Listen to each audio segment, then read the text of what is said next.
On est encore au boulot à l'Assemblée. On est au boulot pour les auxiliaires de vie, pour relever leur barème kilométrique, comme il faudrait aujourd'hui relever le barème kilométrique de toutes les professions qui bossent avec leur voiture. Et on est au boulot aussi pour les gens qui n'ont pas de boulot. Pourquoi ?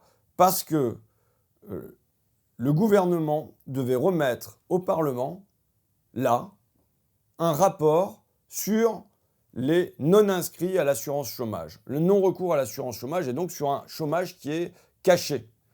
Mais le rapport, il est caché lui aussi. Je voudrais refaire l'historique de ça et montrer le souci aujourd'hui. Le souci, évidemment, en plein cœur de la présidentielle, quand on décide d'enterrer un rapport comme celui-là.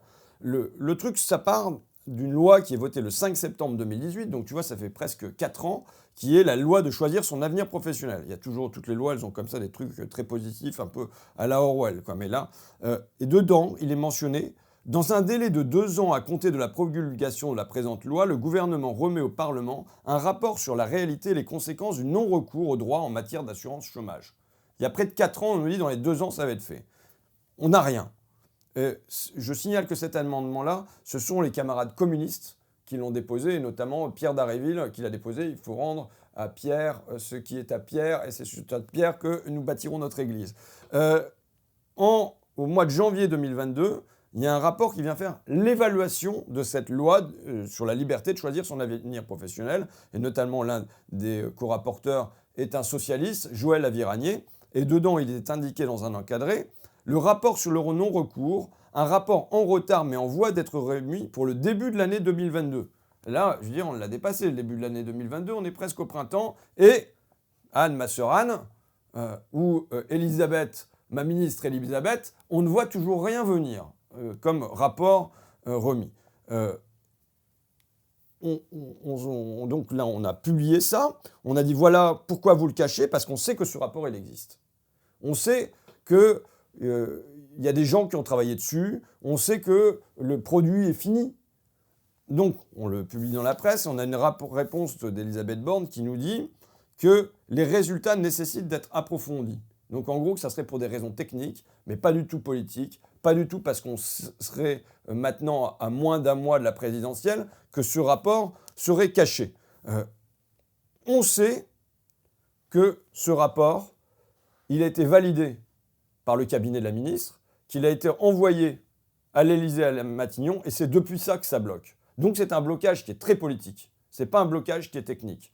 Et la ministre nous dit « Nous sommes bien décidés à transmettre aux parlementaires ce travail dès lors qu'il sera abouti. » Ils sont surtout très décidés à transmettre aux parlementaires ce travail dès lors que la présidentielle sera passée. Donc, là, il faut qu'on se bouge.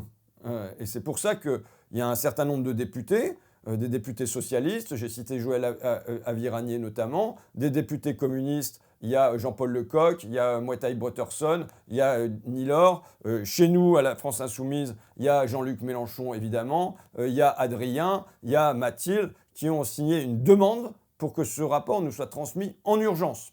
Pourquoi en urgence ? Parce que jeudi soir, on entre dans la période de réserve. C'est-à-dire qu'à partir de ce moment-là, les rapports gouvernementaux, les trucs comme ça ne peut plus sortir.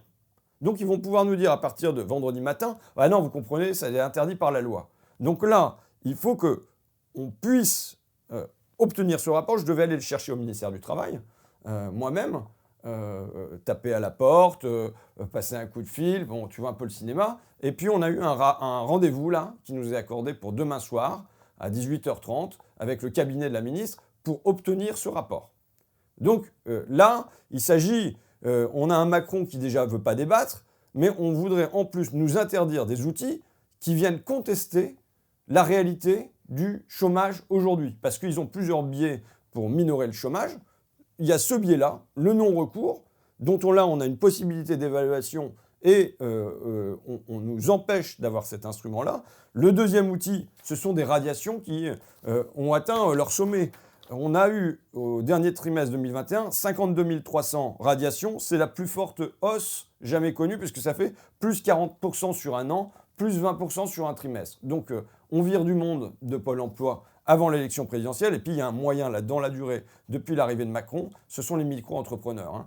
La grosse explosion du travail, c'est le travail des micro-entrepreneurs. il y a l'intérim d'une part, mais il y a la micro-entreprise dans la durée avec, je le rappelle, un revenu moyen pour le micro-entrepreneur de 590 €. Et à partir de ça, eh ben, on n'est plus considéré comme étant dans la catégorie d'emploi à Pôle emploi. Donc voilà les moyens pour diminuer le chômage. Mais là, il y a un rapport, il existe.